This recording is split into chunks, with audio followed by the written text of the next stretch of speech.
Alang sa kasayuran sa tanan na may nahitabo nga kuan, di ba? Bagyong Rolly.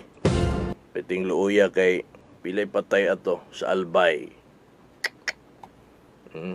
Atong iyan po itong mga kaigsuunan dito sa Albay. Nakaandam sila kay kabalo man sila nga naay bagyo nga moabot.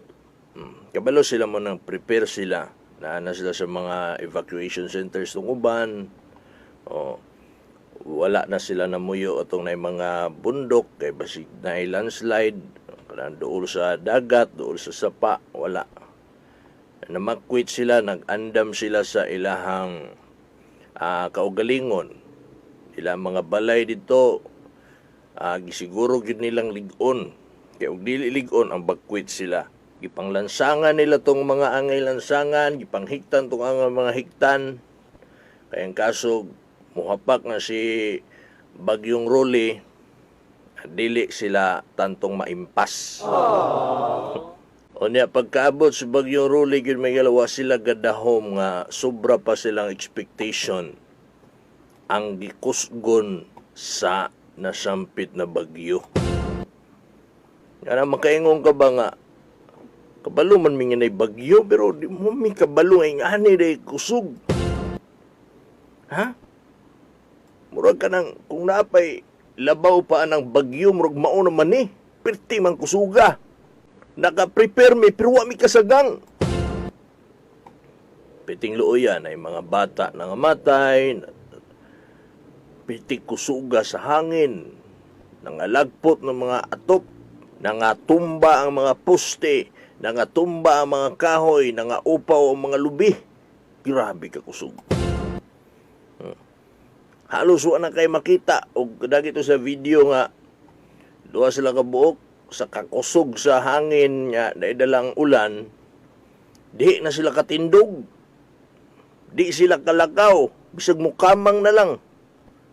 Grabe no, nagtagbo into to na sa video ba, akong imagine ba kato na sa video nga akong nakita, duha sila ka buok mga dagkong tao, di gyud sila kapiod silang kaugalingon sa kakusog sa hangin. Ko nauna ko, unsa na lang kagbata ang nasa gawas, no? Piti lagputa yun siguro. Piti paita, maparok pa siguro, baka masangit. Di makakontrol ang bata. Kato gani, nihapa naman lang gani ito sa lugto.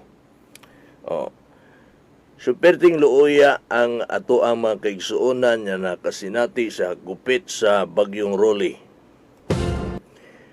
Ako nang gisgutan mga igala kay dinhi ang atong probinsya sa Davao del Sur, panguna ni Governor Dudo Cagas, nakahuna-huna siya.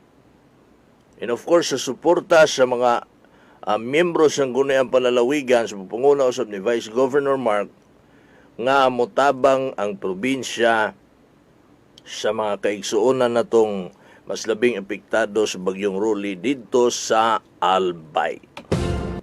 Ang atong Kapitolyo, atong provincial government, mihatag o hinabang dito nga kantidad sa 500,000 para sa mga taga Albay nga biktima sa Bagyong Rolly.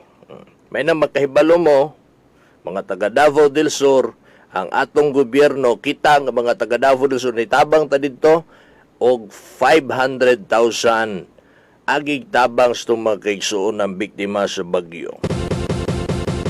Okay? Labi na Pasko karon, bisa pa nagka-pandemic ta, nagkinahanglan tagtabang, pero sila dito, nagpandemic po sila, problema po sa COVID, gibagyo pagid sila.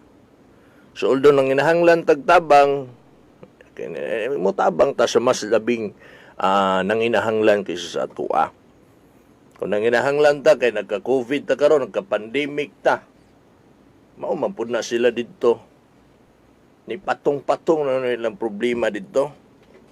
Kato na nga matay dito, imbis na nag-amping to nga dili magka-COVID, namatay tungos bagyo. Pitay looya. So, ang atong Kapitolyo, kita mitabang sa atong mga kaigsuonan sa Albay.